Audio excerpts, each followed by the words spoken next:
Olá, pessoal. Eu sou o Guilherme Fiães e é com grande pesar que trago para vocês hoje a notícia de que essa vai ser a nossa última videoaula do curso de Teoria Antropológica 1.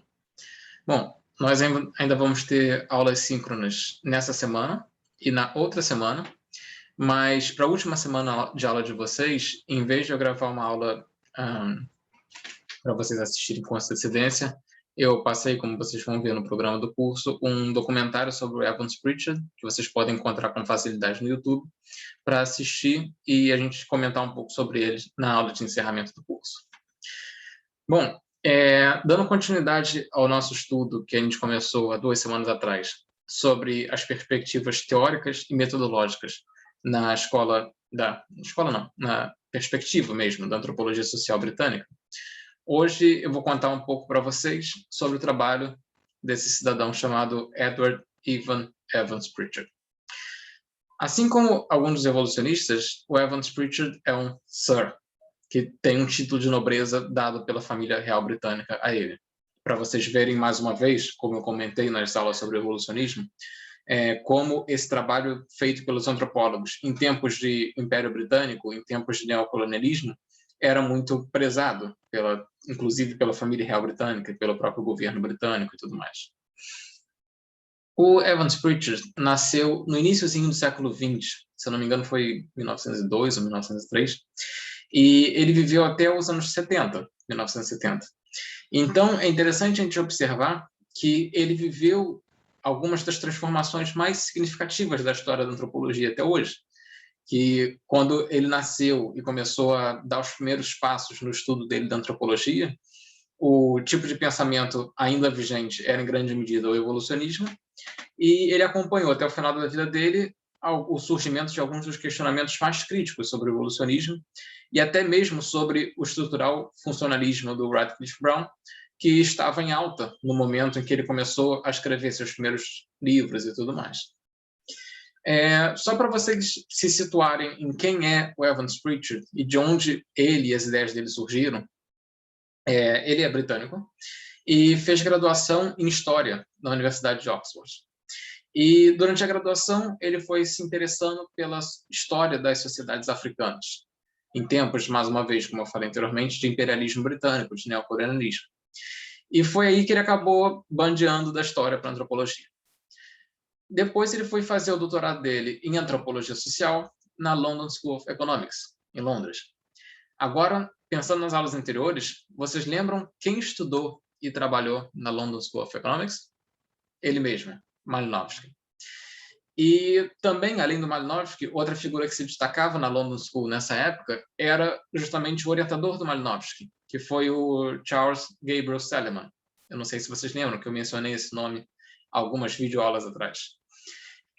O Seligman foi um dos precursores das pesquisas antropológicas no Sudão, e foi aí que essa influência do Seligman acabou encorajando o Evans Pritchard a fazer o trabalho de campo dele, pelo menos nos anos iniciais da carreira dele, no Sudão. Vocês vão ver na leitura que eu recomendei como leitura principal para a aula dessa semana, que o Evans Pritchard cita bastante o Malinowski, e ao longo do texto vocês vão ver, principalmente no apêndice que eu coloquei como leitura obrigatória para a próxima aula, mas o último capítulo daquela leitura, vocês vão ver como a forma como ele fala do Malinowski passa a impressão de que ele tem uma relação relativamente próxima com ele. Não chega a ser necessariamente uma amizade, mas uma colaboração profissional bem próxima. Isso é um aspecto interessante da biografia do Evans Pritchard, porque ele tinha um relacionamento próximo com Malinowski dos tempos em que ele era estudante na London School of Economics, e era a época em que o Malinowski já era professor, e foi professor dele, inclusive. E isso também, nesses anos iniciais da carreira do Evans Pritchard, ele foi influenciado diretamente pelas teorias e por toda a questão de trabalho de campo que estava sendo tão enfatizada pelo Malinowski, inclusive nas aulas dele, como vocês podem imaginar, não só na escrita dele, mas também nas aulas. E, posteriormente, ao longo da carreira do Evans Pritchard, ele acabou trabalhando também com o Radcliffe Brown e foi diretamente influenciado pelas teorias do Radcliffe Brown. Então, uma coisa interessante para a gente considerar o Evans Pritchard, e também para encerrar esse bloco da perspectiva social britânica com o Evans Pritchard, é considerar a forma como ele transitou, muito bem até por acaso, entre os maiores nomes da antropologia social britânica na época. E como, ao longo da carreira dele, ele foi influenciado por essas duas abordagens dominantes, a do Malinowski e do Radcliffe Brown, que, como a gente viu na aula síncrona da semana passada, eram, inclusive, bem contrastantes. E o Radcliffe Brown e o Malinowski eram arqui-inimigos um do outro. E o Evans Pritchard conseguiu ter uma amizade com um e com o outro e apoiar um e outro, que até então parecia uma coisa que poderia ser inimaginável para muitos de nós. Então, ele era uma figura muito interessante nesse sentido, justamente por ele ter tido contato com os grandes nomes da antropologia social britânica da época, e também, como eu vou comentar mais para o final da aula, que ele acabou orientando outros grandes nomes da antropologia social britânica, que vocês, inclusive, vão discutir, por exemplo, em Teoria Antropológica 2.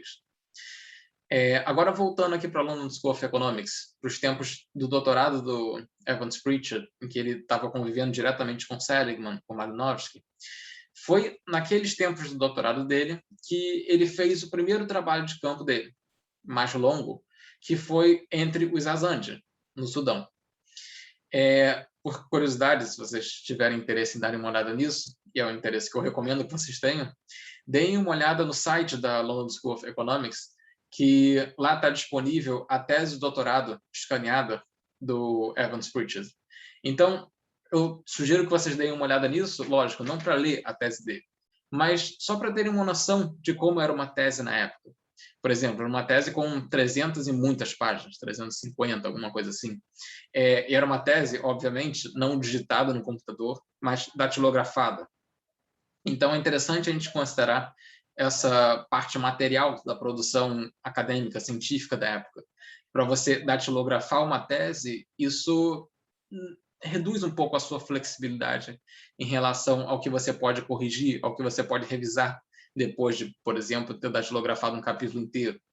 E vocês vão ver, se vocês derem uma olhada nessa tese dele disponível em PDF no site da London School, como ele corrigiu alguns erros no texto à mão, como ele adicionou nota de rodapé também à mão, e como hoje é muito fácil nós tirarmos uma foto e adicionarmos na nossa tese, ou baixarmos alguma imagem na internet, ou alguma coisa assim, e na época como ele trazia mapas e diagramas que ele mesmo desenhou à mão para explicar mais ou menos a organização da aldeia Azande, ou então para mostrar onde mais ou menos os Azandes se situavam no território do Sudão, aquela coisa toda. Bom, ele terminou essa tese dele sobre os Azande, que foi a tese de doutorado dele na London School, no ano de 1927. Mas ele só publicou essa tese 10 anos depois, como livro, em 1937. Que o resultado foi esse livro que vocês leram, pelo menos alguns capítulos, chamado Bruxaria, Oráculos e Magia entre os Azandes. Então, no início dos anos 30, assim que ele terminou o doutorado e deu algumas aulas por lá e tal, ele saiu da London School of Economics e foi dar aulas na Universidade do Cairo, no Egito, por alguns anos. E assim que ele se mudou para o Egito, ele começou um novo projeto de pesquisa, dessa vez não mais com os Azande, mas com outro grupo chamado Nuer. Então, só para vocês imaginarem aqui o mapa do norte da África, nordeste da África principalmente, Cairo, onde ele estava trabalhando como professor, é no Egito, e os Nuer estavam ali no Sudão, na Etiópia. Então, era mais fácil para ele, estando no Cairo, alcançar a região onde ele fazia o trabalho de campo dele. E tenho em mente uma coisa interessante que, se a gente considerar a antropologia cultural dos Estados Unidos na época, o Franz Boas, a Ruth Benedict, a Margaret Mead, não, nem tanto, mas principalmente o Franz Boas mesmo, estavam fazendo pesquisas mais no próprio território dos Estados Unidos. E a Ruth Benedict fazendo pesquisa com os índios Pueblo, do Novo México e tal. E os britânicos, praticamente todos eles, estavam fazendo pesquisa, pelo menos nessa época, bem longe de casa, totalmente fora da Europa. Então, o caso dele ter essa proximidade com o lugar onde ele fazia trabalho de campo, essa proximidade geográfica mesmo, já configurava uma situação de bastante facilidade para ele manter contato mais frequente com os informantes dele, certo? E o que motivou ele a não continuar a pesquisa com os Azande, mas sim começar um novo projeto com um outro grupo social, com uma outra sociedade, tem a ver com a proposta dele de que um bom antropólogo deve estudar mais de um povo, justamente para, primeiro, amplificar o caráter comparativo da antropologia, para te dar material suficiente para você analisar uma sociedade aqui, uma outra sociedade aqui, e depois comparar as duas. E também por um outro motivo, que é quando você sai da sua sociedade e estuda uma outra sociedade, como, por exemplo, os Azande, a sua tendência é comparar os Azande com a sociedade ocidental moderna, com os britânicos, o tempo todo. E quando você estuda os Nuer, depois de já ter estudado os Azande, a sua referência principal de comparação se torna os Azande. Então, um antropólogo que faça um segundo trabalho de campo, por exemplo, com uma segunda sociedade, vai ser levado a comparar os Nuer com os Azande mais do que uma sociedade dessas com a sua própria sociedade, por exemplo, da Inglaterra da época. E isso vai fazer com que você refine as suas ideias, as suas teorias, e que você dê cada vez mais atenção a coisas que você não reparava tanto, por exemplo, no seu primeiro trabalho de campo.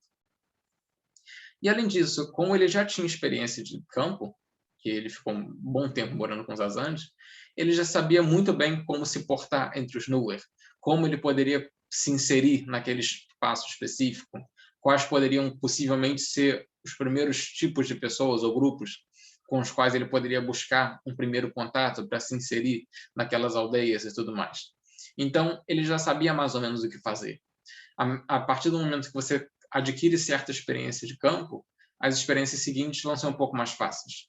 Então, ele tinha essa certeza de que esse início, pelo menos, do segundo trabalho de campo dele seria bem facilitado por esse motivo. Ainda nos anos 30, ele saiu da Universidade do Cairo e se tornou professor de antropologia na Universidade de Oxford, o que significa, lógico, que ele se mudou de volta para o Reino Unido. E foi nessa época que ele se aproximou do Radcliffe Brown e começou a se interessar mais pela abordagem do estrutural funcionalismo. E quando o Radcliffe Brown sai de Oxford, o Evans Pritchard acaba depois assumindo o cargo que era dele de professor titular de antropologia. Como eu falei anteriormente, esse livro que vocês leram, Bruxaria, Oráculos e Magia entre os Azande, é de 1927, como tese, e depois ele reescreveu algumas partes do livro para publicar de fato como livro em 1937. O segundo livro mais conhecido do Evans Pritchard se chama Os Nuer, que foi justamente o que eu coloquei como leitura complementar para a aula dessa semana. E Os Nuer é de 1940. Então, se a gente considerar que o primeiro livro foi escrito quase que inteiramente em 1927 e o segundo livro publicado em 1940, e a gente tem mais de 10 anos de diferença entre um livro e outro, vocês vão ver, se vocês leem, por acaso, alguns capítulos do Nuer, como ele começa a flertar mais com as ideias do estrutural funcionalismo a partir do final dos anos 30, início dos anos 40, que foi justamente por conta dessa proximidade que ele começou a ter com Radcliffe Brown quando ele foi para Oxford. Mas percebam que, mesmo assim, ele se mantém afastado do Radcliffe Brown em muitos aspectos. Um dos aspectos principais que diferenciam esses dois antropólogos é justamente aquela ideia que nós comentamos na aula da semana anterior, que o Radcliffe Brown percebe a antropologia como sendo uma dentre tantas outras ciências naturais. E o Evans Pritchard vai rejeitar isso completamente, porque para ele a antropologia seria uma ciência humana. Ele não vai usar exatamente esse termo ciência humana, porque a questão é justamente não se preocupar tanto em definir a antropologia como uma ciência. Então, ele vê a antropologia social como sendo parte das humanidades, certo? E isso, lógico, pode parecer só um título, só uma palavra, mas tem uma série de implicações para o que seria antropologia social de fato na visão do Evans Pritchard. Bom, primeiro aspecto que a gente considera aqui. não se esqueçam que o cara tem graduação em História. E estrutural funcionalismo, como a gente viu na semana anterior, tende a explicar as estruturas e funções sociais, tais como elas são em determinado momento histórico, como uma totalidade relativamente fixa, certo? Então, a partir do momento que você traz a antropologia social das ciências naturais para as humanidades, você dá mais abertura para uma espécie de diálogo direto entre a antropologia social e a história, que é justamente o que permite que o Evans Pritchard combine os dois interesses disciplinares principais dele.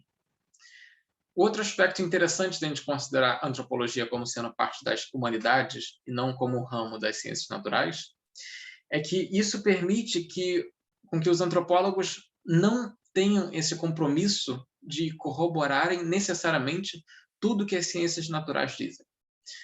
Tá, o que isso quer dizer na prática? Porque vamos então aqui para o livro que vocês já leram ou vão ler sobre bruxaria, oráculos e magia entre os Azantes. A bruxaria contraria um pouco, ou bastante até, o pensamento ocidental moderno. Mas, e daí? Isso não significa necessariamente que a bruxaria seja uma forma errada de se pensar, ou que ela corresponda a um tipo de mentalidade primitiva, de uma forma selvagem de se pensar. Ou seja, essa aproximação da antropologia social às humanidades dá uma maior abertura para que os Nuer ou os Azande não sejam considerados primitivos nem selvagens. Eles têm um pensamento lógico, racional e tão desenvolvido quanto o pensamento ocidental, só que é claramente diferente. Os preceitos naturais deles são diferentes.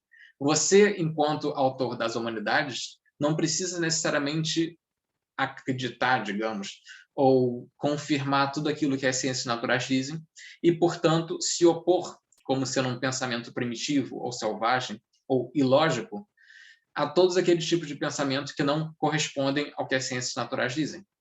Então, a partir do momento que a antropologia se afirma como humanidade, não mais como ciências sociais, você tem mais abertura para considerar que os Nuer e Azande são potencialmente tão racionais, têm um pensamento tão lógico e desenvolvido e racional, quanto o pensamento ocidental moderno. Uma outra implicação disso é que, se a antropologia social faz parte das humanidades e não das ciências naturais, então, quando a gente pode dar centralidade aqui à ideia de que a gente está estudando seres humanos e que o nosso objetivo é comunicar determinadas ideias sobre alguns seres humanos, no caso, os nossos nativos, para outros seres humanos, no caso, os acadêmicos, os antropólogos ocidentais, certo? Então, se a ideia da antropologia é comunicar as ideias de uma população humana para outra, então a questão principal com a qual os antropólogos têm que lidar, principalmente na escrita, é uma questão de tradução. Tradução não só da língua, em termos de palavras, vocabulários e tudo mais, mas também traduzir os pensamentos de um povo, os modos de comportamento, os valores de uma sociedade humana para outra. E essa tradução significa exatamente abrir um caminho, por meio da escrita, no qual o pensamento nativo, digamos assim, possa fluir até encontrar o pensamento ocidental moderno e permitir que esses dois pensamentos de fato se comuniquem e não se percebam como se fosse um pensamento superior ou inferior ao outro, mas que eles estejam de fato no mesmo nível para serem compreendidos, digamos assim, para uma sociedade e outra se entenderem. E entenderem, em última análise, o que elas têm em comum e as diferenças entre elas. Então, quando você estuda a forma como, por exemplo, os nativos explicam determinados acontecimentos, ou como no caso dos Azande, a forma como eles buscam a bruxaria como uma forma de explicação para os acidentes e pequenos problemas da vida cotidiana, você está estudando, você no caso, Evans Pritchard, como essas formas de produção de conhecimento organizam a vida social dos Azande. Porque, afinal de contas, essa vida social dos Azande toma determinadas formas, digamos, se conforma a determinadas estruturas, se você quiser usar esse vocabulário, como resultado dos critérios de raciocínio dos Azantes. Então, quando você faz esse tipo de afirmação, você traz material etnográfico para discutir questões mais teóricas e mais amplas sobre racionalidade, contribuindo diretamente para as discussões, por exemplo, sobre antropologia e sociologia do conhecimento, e até mesmo sobre filosofia da ciência. Então, para esse tipo de discussão, os temas principais do trabalho do Evans Pritchard são linhagens, alianças entre grupos, conflitos, bruxaria, religião, sendo que ele considera bruxaria e religião principalmente como formas de produção do conhecimento. E também, se vocês lerem os Nuer, por exemplo, uma das questões mais interessantes que ele discute ali são questões relacionadas a tempo e espaço, que ele traz toda uma discussão sobre, por exemplo, o que é o tempo ecológico e o tempo estrutural. O tempo, entre aspas, da natureza e o tempo da sociedade, digamos assim, que é confeccionado a partir desse tempo da natureza, que é produzido a partir das estações do ano e tudo mais. Que é uma questão que vocês vão ler em mais detalhes se vocês, em algum momento, lerem os Nuer. É interessante também considerar como, para além dessas discussões mais teóricas e mais amplas sobre conhecimento, religião, organização social, conflito, o Evans Pritchard também traz umas discussões bem interessantes sobre o trabalho de campo. E vocês vão ver um pouquinho dessas discussões, principalmente no apêndice que eu passei para vocês lerem. E uma questão bem interessante que ele traz é justamente a ideia, que está bem claro nesse apêndice, de que posicionalidade importa. Então, dependendo do seu sexo, língua materna, idade, nacionalidade, perspectiva religiosa, todos esses aspectos vão influenciar no tipo de informação que as pessoas à sua volta, que os seus nativos vão te dar, no tipo de nativo, digamos, com o qual você vai conseguir se aproximar, na inserção que você, enquanto antropólogo, vai ter nas aldeias ou então entre os grupos que você quiser pesquisar. Ele não traz esse exemplo que eu vou trazer agora, mas pensa, por exemplo, no caso da Margaret Mead. Entre todos os outros antropólogos que a gente discutiu nesse curso até agora, a maior parte deles homens brancos, a Margaret Mead foi a única que discutiu mais diretamente alguma questão relacionada à criação das crianças. Quando vocês veem fotos da pesquisa de campo de todos esses autores, vocês vão ver como o Malinowski tem aquelas fotos dele vestido de branco, usando chapéu de caçador de safari e conversando com os nativos, centrado num tronco de árvore, anotando coisas no caderninho dele e tudo mais. E a Margaret Mead, você vai ver as fotos dela vestida como os nativos e segurando a criança no colo e cercada de mulheres, enquanto Malinowski estava cercado de homens. Então, quem você é vai influenciar diretamente o tipo de material ao qual você vai ter acesso e o tipo, em última instância, de antropologia que você vai ser capaz de produzir. Vocês devem se lembrar na aula sobre Malinowski que eu falei sobre como o Malinowski chegava muito perto dessa questão da posicionalidade, mas não entrava de fato nela. E o Evans Pritchard já dá um passo além do Malinowski e reconhece diretamente a importância da posicionalidade no material etnográfico que você vai conseguir coletar e produzir com o seu trabalho de campo. E ele traz essa ideia também de que, ainda baseado na posicionalidade, que todo mundo necessariamente vai ter ideias preconcebidas sobre as sociedades que a gente vai estudar, sobre as pessoas que a gente conhece e as pessoas que a gente não conhece. E isso se aproxima muito de um preconceito. Então, digamos, você talvez nunca tenha pensado em ir no Sudão. Você não saiba quase nada sobre o Sudão, mas você tem uma ideia em mente de como sejam as pessoas de lá, de como seja o sistema político de lá. Então, se eu falar, gente, vamos no Sudão amanhã, vocês certamente vão ter uma ideia do que seja aquilo para vocês disserem, ótimo, vamos, e para outras pessoas dizerem, não quero ir, obrigado. E também, se vocês decidem ir, vocês vão saber mais ou menos, mesmo sem pesquisarem na internet, sem lerem livro nenhum, vocês vão saber mais ou menos o tipo de roupa que vocês vão precisar levar, qual tipo de temperatura vocês vão encontrar, qual tipo de gente pode possivelmente viver no Sudão e tudo mais. Então, todos nós vamos ter ideias preconcebidas das sociedades que a gente quer estudar. Mas, diferente do homem médio, o antropólogo tem ideias preconcebidas que supostamente precisam ser menos preconceituosas, que sejam menos inferiorizantes e que são mais teóricas. E essas ideias vão dar mais abertura para a gente levar os nossos nativos a sério. Então, por exemplo, eu, enquanto antropólogo, vou ter uma determinada imagem do que sejam os sudaneses ou do que sejam os Nuer, os Azande, na minha cabeça.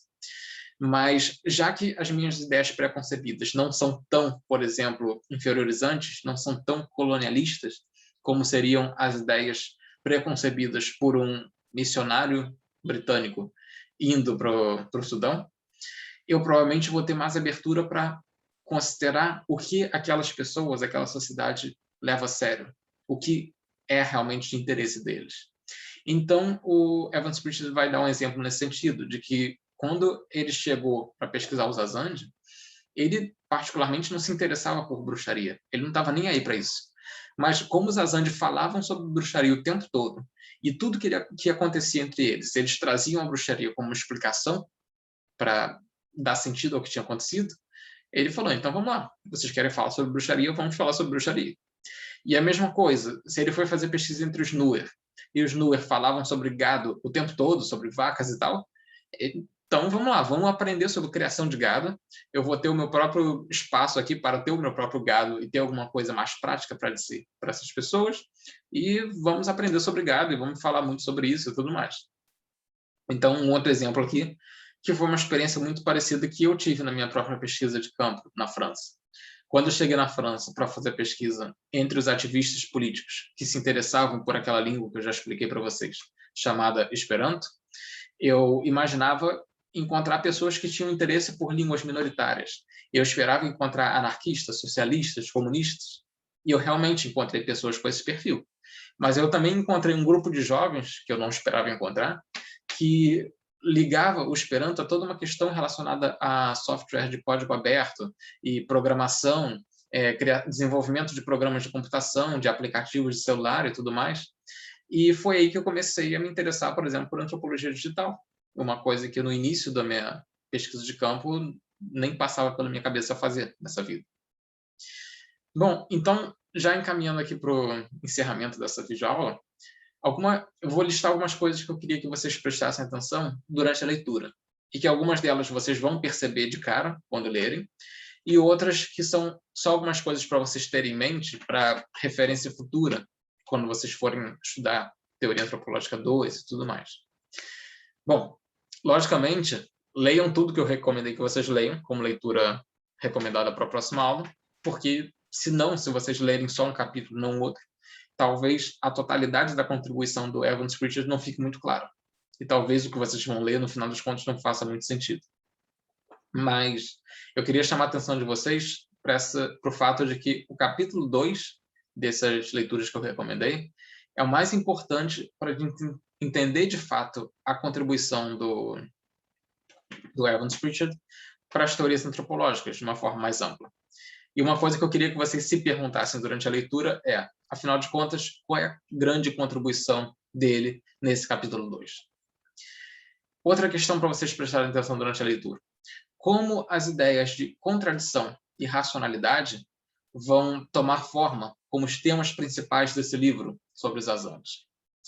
Outro ponto, ele introduz muito discretamente nesse livro, em muito mais detalhe no livro sobre os Nuer, a ideia de que o conflito é um dos princípios mais importantes da organização social.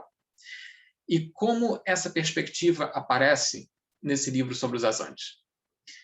Eu chamo a atenção para essa questão do conflito como princípio de organização social, porque esses trabalhos de Evans Pritchard vão ser um dos primeiros debates mais abertos do que vai vir a ser futuramente a antropologia política, já que nessa época a antropologia já começava a se consolidar a ponto de também se ramificar em, por exemplo, antropologia da religião, antropologia política e tudo mais. E pensando mais um pouco no futuro acadêmico de vocês, nos próximos semestres, pensando mais em Teoria Antropológica 2, percebam como ele, ao longo desse livro, ele dialoga mais ou menos diretamente com um antropólogo chamado Meyer Fortes. Como ele foi também orientador da Mary Douglas e de um outro antropólogo chamado Talawa Saad. E talvez para vocês, no momento, esses nomes não tenham grande significância, mas memorizem esses nomes e vejam no semestre que vem, em TA2, como esses argumentos do Evans Pritchard podem ter tido alguma influência nesses antropólogos que eu acabei de citar, em alguns outros que ele veio a influenciar diretamente. E um último ponto para vocês prestarem atenção durante a leitura, percebam na primeira página, na capa do PDF que eu mandei para vocês, quem foi que traduziu esse livro do inglês para o português. Vocês vão ver que foi um antropólogo brasileiro chamado Eduardo Viveiros de Castro. Talvez alguns de vocês já tenham ouvido falar sobre esse nome. Então, pensem, a partir desse conhecimento de quem foi o tradutor, que, obviamente, o Eduardo Viveiros de Castro teve alguma motivação, algum interesse muito grande no Evans Pritchard para se dedicar a traduzir esse livro. Pensem em como o Evans Pritchard pode ter vindo a influenciar o trabalho do Viveiros de Castro, que vocês certamente vão ter que ler no futuro próximo. Certo, pessoal? Então, ficamos por aqui na aula de hoje e ficamos também por aqui nas nossas videoaulas, certo? Então, muito obrigado a todos que assistiram a aula de hoje e também a todos que assistiram esse curso aqui pelo YouTube. Obrigado, pessoal. Tenham uma ótima semana e nos vemos na próxima aula síncrona.